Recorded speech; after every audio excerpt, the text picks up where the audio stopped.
Welcome out to another episode of It's All Been Done Radio Hour. This week we have another Meet the Cast, Kristin Green, our first cast member that joined the troupe after we moved to Mad Lab. She's also the music director for It's All Been Done Radio Hour. Before we talk to her though, I'd like to thank Mad Lab Theater, our wonderful host site. We've got a live show coming up on the second Saturday of January 13th at a special time, 4:30 p.m. We are kicking off our series finale mini-series of Porn Star Detectives, entitled Porn Star Detectives 2019, so you don't want to miss that. I also hear there might be a baby on stage. You'll have to show up to find out. Also like to thank our parent network, It's All Been Done Presents. It's a network of podcasts, written work, video series, and more based here in Columbus, Ohio. Please check them out when you get a chance. One of the programs on there is our quarterly book club. We are just about done with 2017, wrapping up our thrillers year, and the final book was Stephen King's Misery. By the time you hear this, we'll be just about ready to release the video discussion at the end of the quarter, which you can find on our YouTube channel, or if you go to IABDpresents.com and go under written works or reviews, you'll find Quarterly Book Club. You can also find the list of books for the upcoming year, which will be historical in nature.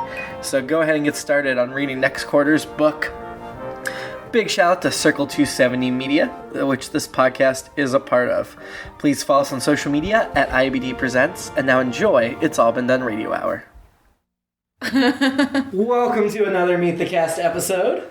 I'm here with cast member Kristin Green. Hello. How are you, Kristin? I am good. Let's start back at the beginning. When did you first get into performing? Well, what kind of performing? Any performing. Well, I remember being really, really little, like, whenever I had the cognitive ability to make up stories, I was sitting in my room making up stories. Hi. Yeah. Zoe may intrude slightly. She can tell this story better than I can, probably. No, I was just in my room. Like, I spent all my time in my room, like, playing with not even dolls, but just, like, stuffed animals or, like, building blocks and things, and just making up stories or writing stories. I couldn't even write very well yet. So I was always in my head or making up worlds or characters. And I don't think I ever stopped. So that's probably the acting side of it. Storyteller from the beginning. Kind of, yeah. Yeah, I just liked to be in other people's skin or look out through their eyes. So I don't know. I just always did that. Mm-hmm. Were you often inhabiting the worlds of books you read or shows you watched, or was it more original than that? It was more original stuff. I honestly don't remember. It's not like I created a world and then stuck with it. Sure. Which I wish I had, because then maybe I'd have a Game of Thrones or a Tolkien-esque type world that I'd created. But no, it was just random. It was whatever stupid story was in my head at the moment. No.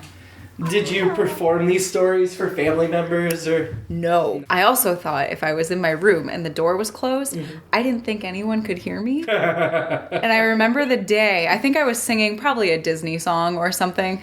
I was singing in my room loudly because magically it's soundproof, the door's closed, right? Yeah. And my dad came home from work and he just opened my door and leaned in and very kindly and proudly said, "Where is this nice singing coming from in here?" And he thought that I was going to, be so happy he said that. And I remember just feeling like I wanted to die because it shattered this illusion I had that no one could hear me. So, no, performing in front of people was not... Totally different. It was not part of the deal. No, not at all. Where did you grow up? I grew up in Toledo, Ohio. Yeah. Not too far from here. Not too far. No. My parents are both from Bellevue, Ohio, which is near Sandusky, and I lived there for a little while as a kid, but up until college, Toledo. Toledo area. Yep. Mm-hmm. Did you do any plays or musicals in school? I did. Aside from just the little Christmas plays that you do in that everybody participated in grade school. Yeah. I think the first time I went and chose for myself to audition for something, I auditioned for, it was called Today Productions. It was a nonprofit, kind of religious based theater troupe in Toledo. Was that where you found your love of God? Yes. Okay. No, not at all. I know. No. Yeah, that part of it, but it was a really great group of people, and it involved students from all the local high schools, so it was a good way to meet people outside of just the school that you went to. And I auditioned for crew, so I did one of the spotlights the first year. That was sort of my little dipping my toe in, because I wasn't a performer by any means at all, but that is what made me realize I wanted to be, because I remember like shining the light on people from up in the balcony, and I wanted to be on the other end of it. Not so that people would be looking at me at all, because I still hate that, but I wanted... Wait, should I turn it the other way? Yes, please. Okay. And if the baby could also not be looking at me. No. Let's look at the wall. No, it's fine now. It's fine, but... Yeah, so that's when I sort of realized I wanted to be involved in theater. So the next year, I auditioned to be in the show and got in, and then just kept going. And I was already in high school for that. So if in only a couple of years of actually performing, I decided to major in theater as soon as I knew I was going to major in theater. So it did not take long for that to... That bug to bite you. Mm-hmm. Yep, exactly. Did you have any memorable roles you played back then in those theater productions? I played... I always have to think for a second, which is funny if you know the show. I played Guildenstern in Rosencrantz and Guildenstern Are Dead. The joke being that even they are confused which they are. Which? Yes. And actually, the director meant to cast us... Me and Opposite? The guy, yes, the other way, but he said the wrong name when he sent it out, and then he was just like, let's just leave it this way, like, it's fine, because you've already started, like, reading and memorizing your part. So, yeah, it was very appropriate. I haven't seen it. Do they have vastly different personalities in it, or are they... They do. Okay. So it did matter that they miscast. It did. It could have gone fine either way. Guildenstern was sort of the more... level-headed of the two, so it was me cast in a man's role. I played it as a woman, but it was a man's role, which ended up being a trend. I didn't play a woman who was who was written to be a woman until like my sophomore year of college. Oh wow! So for a while there. Oh, and even then it was a lesbian. So. So, yeah. And they don't count as women. Right, exactly. That's a joke. Just in case. Definitely Absolutely a joke. No, but that was a fun one. I wish... It's also the role, if I could go back and do again, I probably would. Because I don't think at 18 or 19, I didn't know what I was doing. And that show is so wordy and intellectual and existential. So much of it was just over my head, and I was just happy I remembered all the words. So I would love to do that again, but that was also one of the biggest shows and roles I ever did. Oh, yeah, that's a lead role. Oh, yeah. So, obviously, it's in the title. Yeah, that was a fun one, yeah. So then you decided to major in theater. Was OSU your first choice, or? It was. The Ohio State University. The Ohio State University. Here in Columbus, Ohio. Yeah. So you knew Columbus was a good city for the arts. I did. People don't.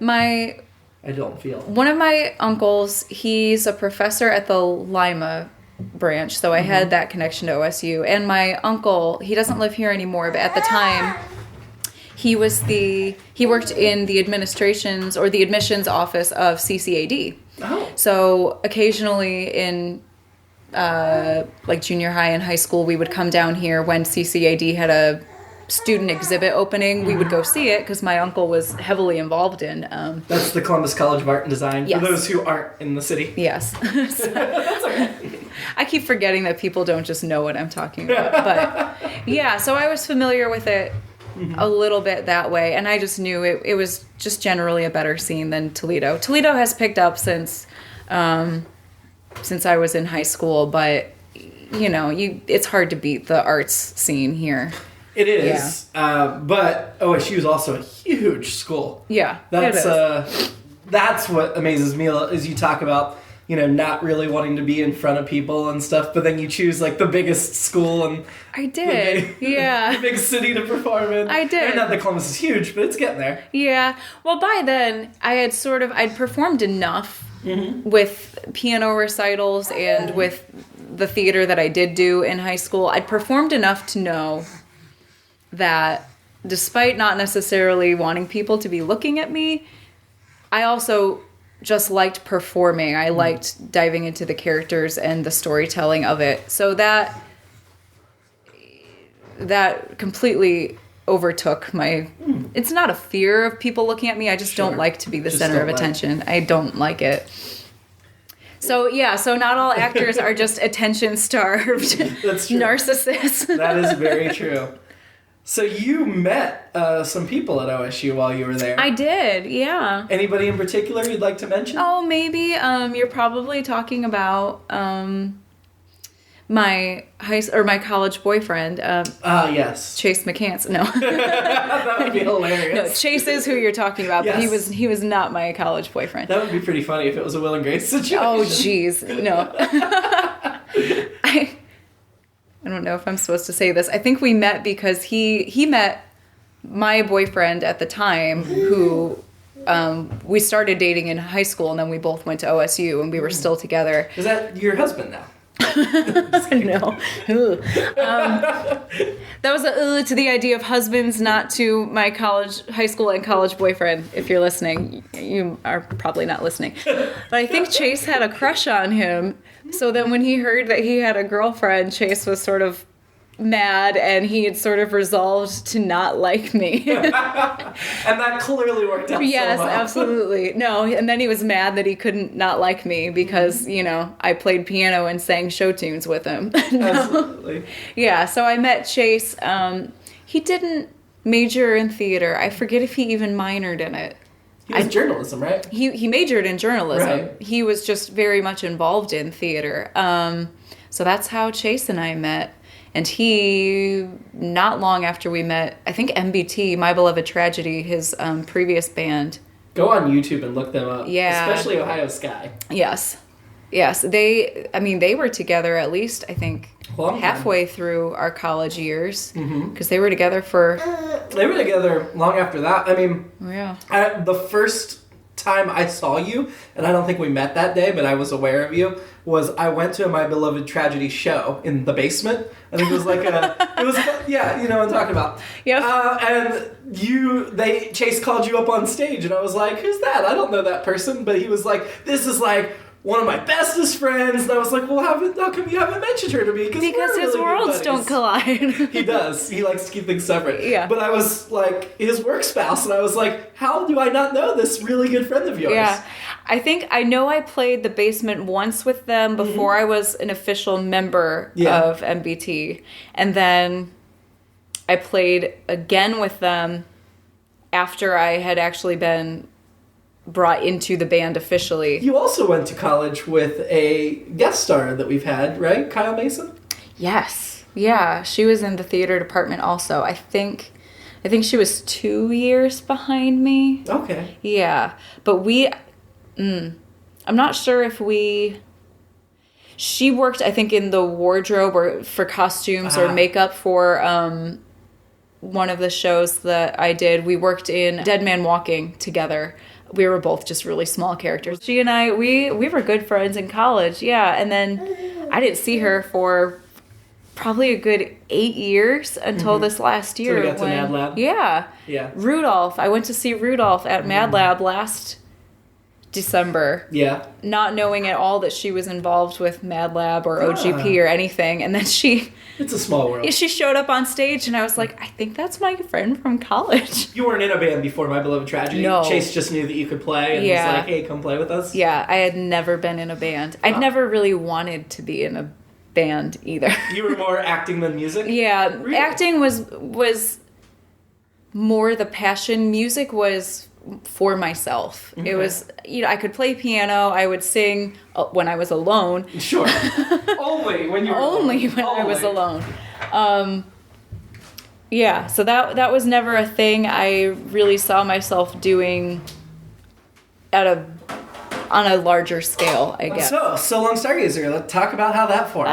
My Beloved Tragedy, the band didn't break up. Just a couple of the members had some big life events. Like one got married and had a kid, and the other, I think, bought a house and got engaged. And so it was more just a timing thing. And they stopped their artistic endeavor for that? Kind of just getting together for practices. Yeah. It got real hard, and it at first I think was supposed to be more of a hiatus. And then Chase had a project that he asked the guitarist Tommy and myself to help him with. It was writing a song, an original song for a friend of his who was getting married. It was about the couple. So he sort of had the song, the words written, he had an idea for it, and the three of us wrote it, and it went really well. We worked really well together, and then Chase contacted us about, how would we feel about playing some open mics while we waited for MBT to sort of figure out what they were doing. And then I think the first time we got together, we had like a song and a half written, and so it became the main project. It was supposed to be the side thing just to sort of keep us engaged in music and to keep our creativity satisfied. And there were never any open mic nights. We just wrote original material. I think we had this idea in February. By May we had our first show.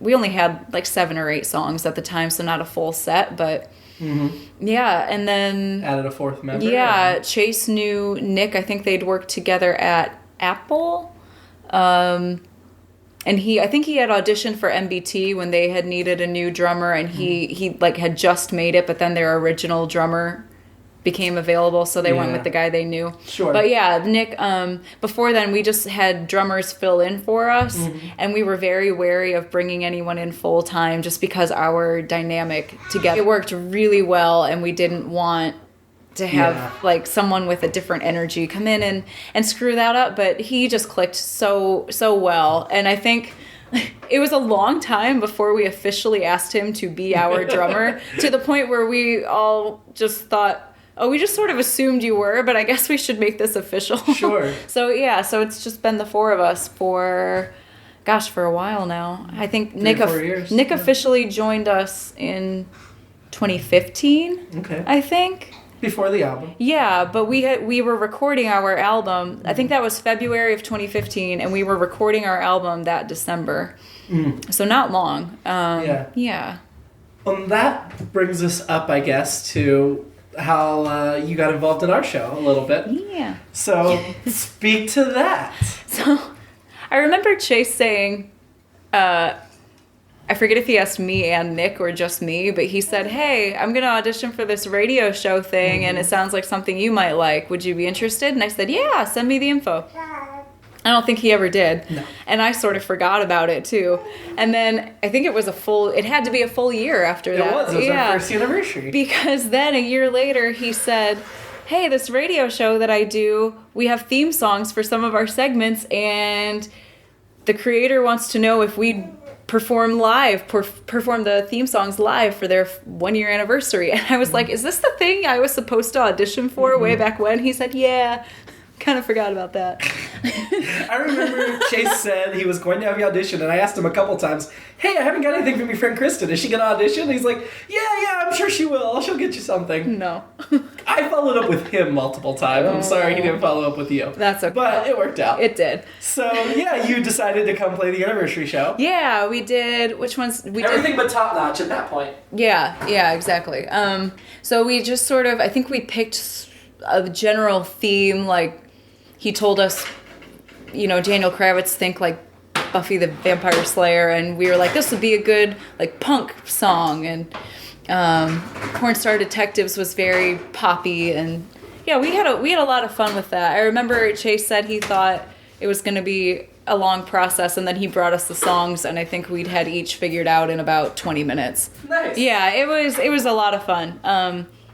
I'm glad our music was so easy for you. Well, it was really the negative. Yeah, it was catchy, and we knew exactly what direction we wanted to go with it, and it was a ton of fun. That show it was great. And then definitely, it had to have been, because, our audition packets are due the next day at noon. Mm-hmm. It had to have been that night or the next morning that you first auditioned, because you were in August, weren't you? Or was it September that you made your I was debut? in September. Okay. So, still, within the month after the show, you auditioned to be in. Yeah. You and Nick. Nick and I, we auditioned together, and we both got into the September show. And then I ended up... That was the planet full of women that Kake had to sleep his way through. Yeah. Which was supposed to... I was very insistent, because normally the characters are open for gender. Mm-hmm. And I was like, these have to be women, because Kake is a womanizer, yeah. And Nick played upon my love of Venture Brothers and got to play a woman anyway. He's still a woman. I remember just saying, you have to... I know it says that that these have to be women, but you have to send this in. And and we did. And not only did I cast you guys, but I, stole a bunch of your improv you did on the audition for the script. Yeah, we did. There was... I think we did... I don't even know if we did one recording that was actually to the script. I think we just went off on our own tangents, and that was just what we said. We maybe should have listened to it a little more. Clearly. I have no idea what we said. I don't remember. I don't understand why you need a man to make your life better. Molly, I just miss the boys. You don't need the boys. But I miss them. But you don't need them. Let's hear it for the boys. Let's not hear it for the boys. Let's get you a Hitachi. That's all you need. I don't even know how to spell Hitachi. What you need is the D, girl. The D batteries. You need three solid Ds a day. I recommend it. You could have just stopped at you need the D. I mean, you talked about vibrators and stuff. Yeah, I just remember not... I don't know how I didn't laugh earlier than I did, because I know there was at least one take where he just said something brilliant, and I just could not keep going. Nick's very talented performer. Yeah, he's great. I don't think I was in everyone after that, but... Not everyone, but you were definitely in multiple... We started planning the Christmas song. The Christmas song, so it felt like I was and you got involved working for on that. something. So you were here to rehearse that a few months. And then Sheila, I think, was in that month too. In Rufus's monster girlfriend.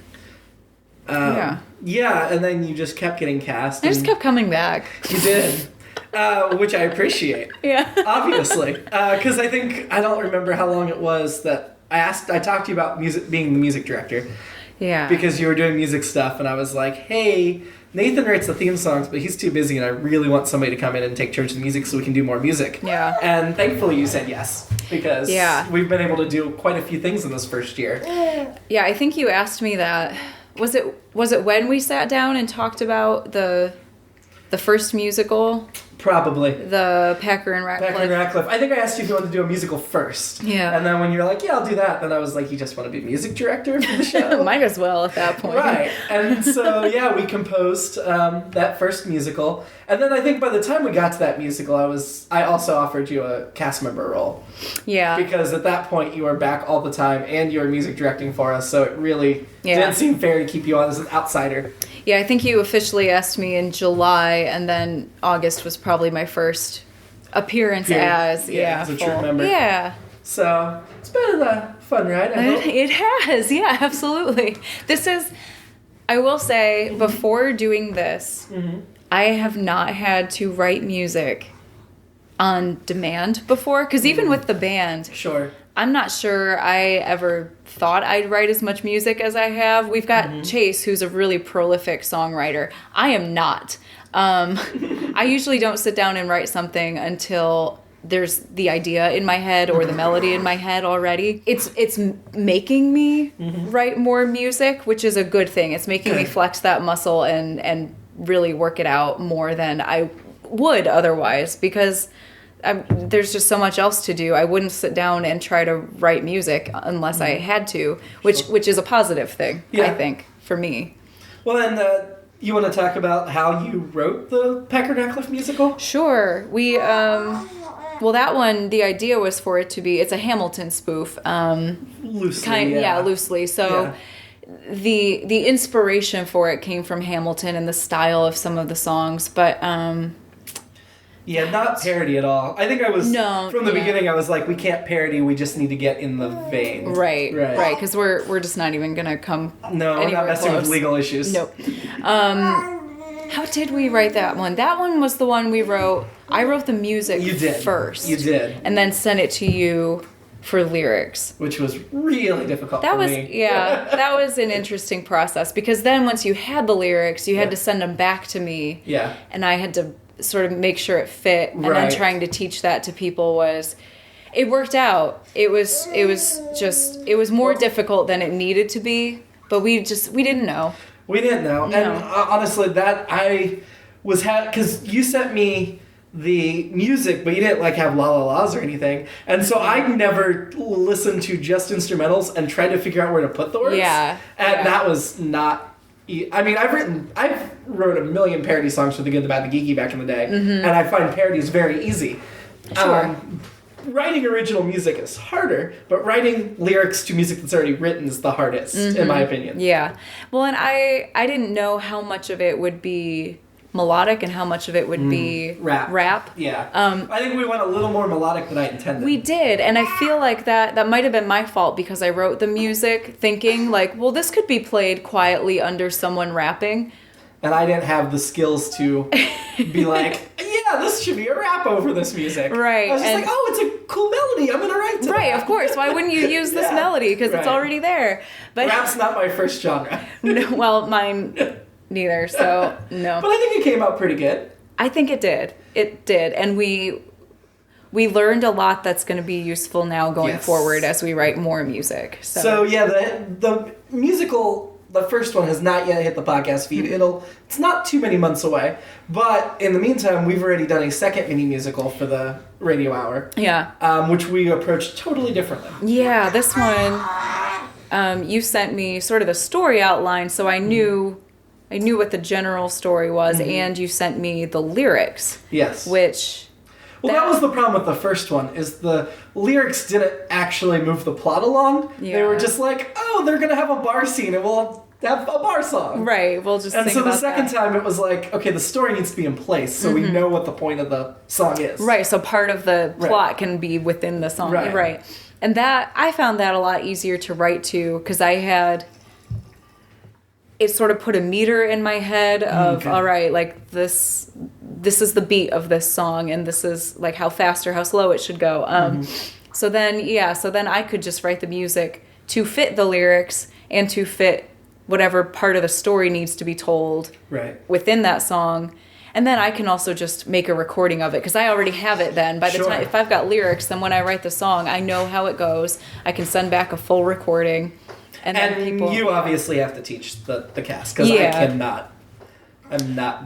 Yeah. No. Yeah. Although a lot of it is them listening and teaching themselves. That's because you're able to send them a finished recording, and once they have that, at that point, it just becomes like listening to a song on the radio, where after you hear it 4 or 5 times, it gets in your head. Yeah. Yeah. Besides the music, of course, you have performed a number of roles. What has been your favorite role so far? Ooh, I mean, this one isn't available on the podcast yet, but I love New. Of course. So, we needed to talk a little bit about that. Yeah. Because you had a hand in creating that character. Yeah, so it's the first series regular role. Right, yeah. And in Universe Journey, too. Which is the one we do all the time. Exactly. So, I forget, how did it start? I was talking with Shane, who voices Meow Meow.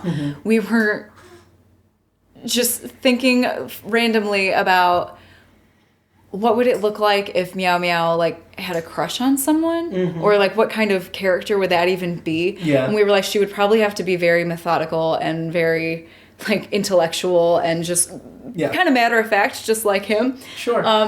So we just sort of improv'd these conversations, and I remember telling it to you, just thinking it would be funny, like thinking you would just be amused. And what did you say that you had an idea? So I knew we were going to add another lead character.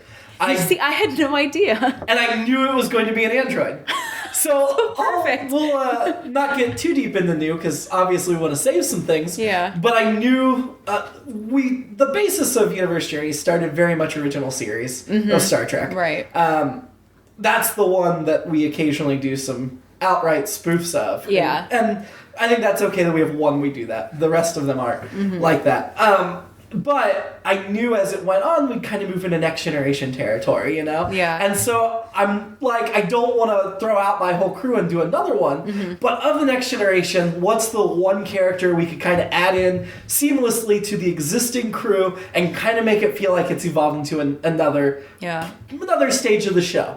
And without it feeling like, okay, this is part one, now we're on part two. I wanted it to kind of flow naturally. And so this character I was actually going to save longer than I did, probably about a year. I had figured I'd wait another year. Yeah. But then you started sending me all these thoughts about the character because I was like, oh yeah, I'm totally going to do a character like that. We have not gone down necessarily the paths you've suggested yet. No. I mean, we're taking our time with doing the character. But there were other good auditions, but I think it showed how much preparation you already put into it that it almost wasn't fair to let anybody else audition. Oh. I mean, it was, because I very, very much tried to go in objectively. Yeah. But everybody else just had this one page to go off of to audition, and you had done all this thinking on the character. Yeah. And that showed in the audition. Well, oh God, I was so nervous about that too, because I just was like, I love her so much, but I had a few options of the voice for her. Yeah. And then one day, I forget, it was one of the improv, like, dialogues I'd written for her. The voice it found itself, and it's not anything overly complicated or robotic sounding. She's very simple, and it's just soft. And I just, when I did that voice, I remember saying, like, that's her. Oh, like, that's her. Yeah. Like, she found herself. I sent you, I had ideas for, like, oh, she could interact with who this way, because they both do this, like, kind of monosyllabic talking, and here's how she would get along with. Yes. You really, and no, that's fine. I was nervous about integrating a new lead, but I think it's gone well. I think so too, and I think anything new like that, I think it sort of revamps the energy. Sorry. No, I agree. It gives it another layer, another dimension to explore. It stands for neural. I know. It's not because she's new. I know. It's new. I know. Yeah, no, I think we adjust. Yeah. No, Universe Journey is a great segment, but anything needs some new energy every now and then, so... Yeah, I think we got plenty of energy coming for Universe Journey. Yeah, it's gonna be exciting to watch that. That's gonna be the next musical project. It's our first full-length musical. Yes. Well, full-length meaning it'll be probably an hour. I don't think it'll be 80 minutes. I think we'll have a second segment, but it'll be. Well, we'll see how the story shakes out. It could be 80, but. I can just speed up the tempo of the songs. They're not written. No. Slow it down. Or slow it down, right? if we want it to. No. I think it'll be an hour-long musical, which for us I would consider full. Yeah. Because we've played with 25-minute musicals so far. Jeez. Yeah, we're just starting on that one, but that's going to be a good one. I'm really excited. It's going to get to showcase all of these lead characters too. So. Yeah, and it's a really pivotal moment in the plot. Whereas.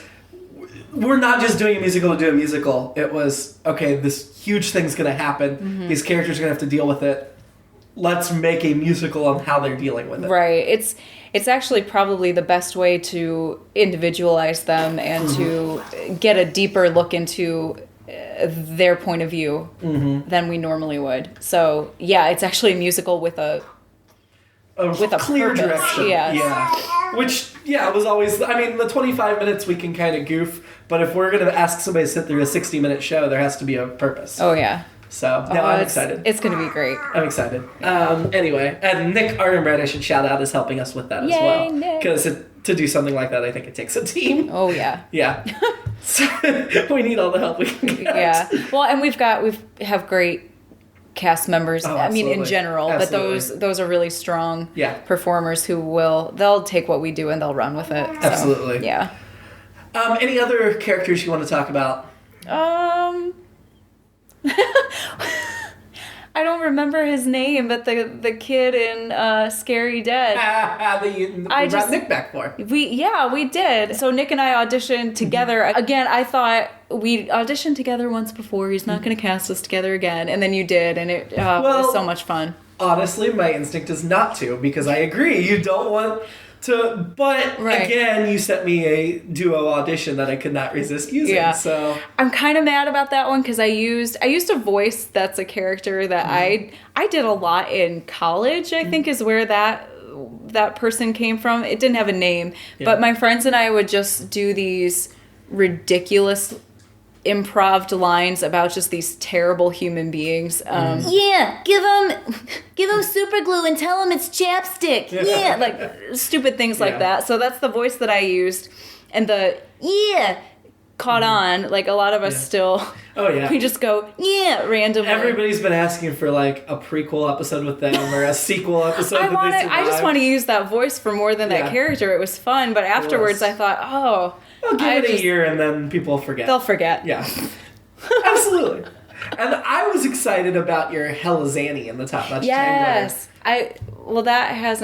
That has not come out yet. But she's a cool villain we had talked about for a while, and you had auditioned for something else with that voice. I auditioned for a one-off The Weather, I think. Yeah, that was one where you didn't let me use it as a one-off, so that was good. Well, that character was something I already had in my head, and then I heard your voice, and like, that's what I want for that character I was thinking of. Yay. So, yeah, it was good timing. Yes, so that's another one. I'm excited to see her come back, too. She will. Yeah. Absolutely.